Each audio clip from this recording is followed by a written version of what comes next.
Farmers Project, most importantly, is a group of friends.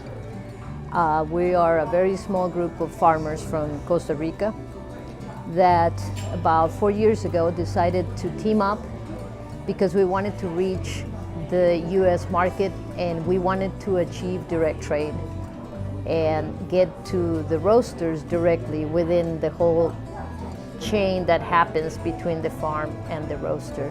So our group is small. We're up to 6 farms right now, and we export our beans directly from Costa Rica to United States and Canada.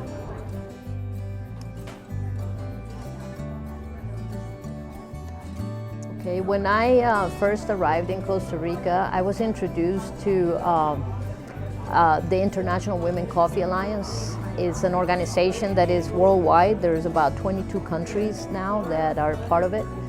And when my husband and I started farming, we wanted to kind of expand our network and be able to learn more. And I was told about this organization, so I became interested and met them and ended up becoming a member. And now I'm actually in their board of directors too. I have been on the board for 3 years, and in Costa Rica, that group of women developed a certification that is Women Care Certified. The certification, really what it stands for is empowering women in the coffee farm, but also through the whole coffee chain, because we want to make sure that women have a voice, not only in the, so for so many years, the women farmers have been kind of in the back burner. They work really hard at the farm, and the men are the ones that are on paper, the owners of the farmer, and the farmer and the producer and the face of the farm.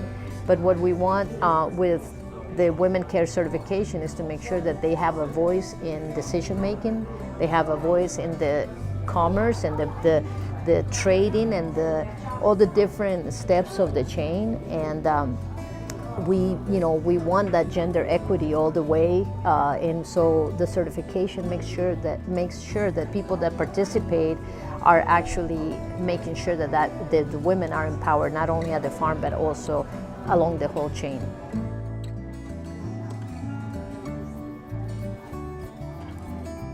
The goal was to base the whole model on teamwork and on trust.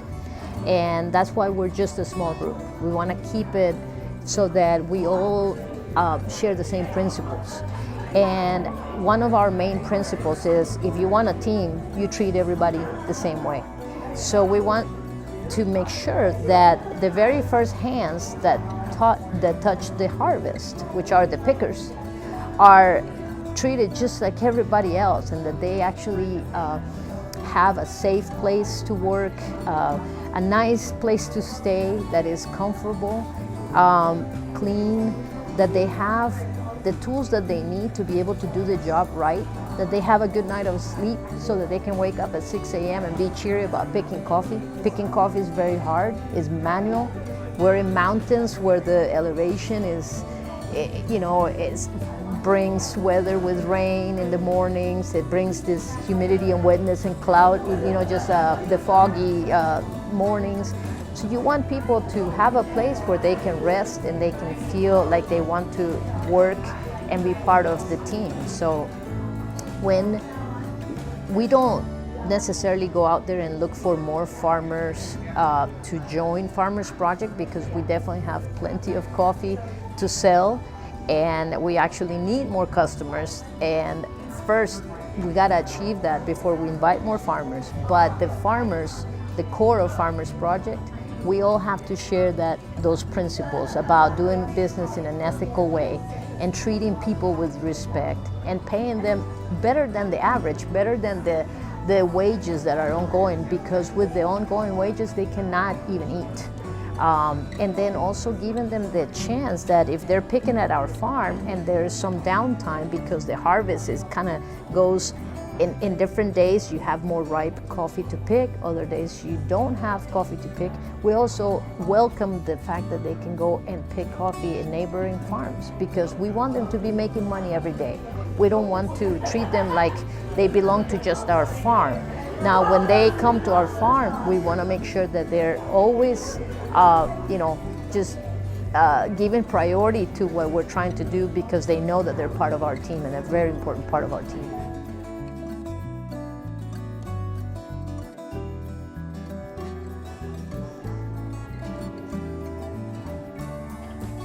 The main struggles of the farmers in Costa Rica have to do with some of the same worldwide, which is climate.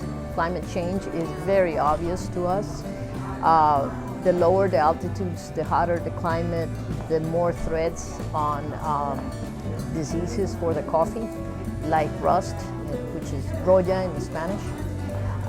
We also have seen some just weird weather patterns where we're expecting a great crop and all of a sudden we get rain when we're supposed to be getting summer, and that rain can split the beans right on the plant, and if they're split, they're gone. So that has happened to some of us, where you're projecting a great harvest and all of a sudden it gets cut in half because of bad 2 rainy days. So climate is a big one. Then the other one is good and bad. But the challenge in Costa Rica, a lot of people don't know, is that it's expensive to produce coffee. Now, why is it expensive? Is because the country is very progressive in a social agenda. It's a democratic country, but it's very progressive in the sense that everybody in the country has to have what you would call almost a benefit package. We call it Social Security, Seguro Social, and that means that we got to pay insurance to our workers, workman's comp, vacation days, maternity leave, all the things that big employers pay on a benefit package. We're paying it to the worker or workers of the farm, which means makes my coffee more expensive.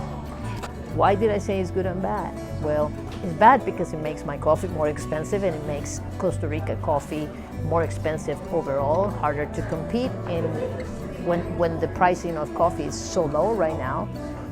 But then the other part that's good is that people as a whole have a better life, because we all want benefits, right? We all want to have Social Security benefits, and we want to have vacation. And so it is a good thing to be able to provide that. One of the secrets of Costa Rica that a lot of people don't know, everybody that works gets a Christmas bonus. It's called aguinaldo. So in the first 15 days of December, everybody gets what you would call a 13th month paycheck. That makes coffee more expensive, but it is great to be able to do it, because as a whole, as a society, everybody's doing better. And so it is those two, climate and pricing, would be probably the biggest challenges as a producer in Costa Rica.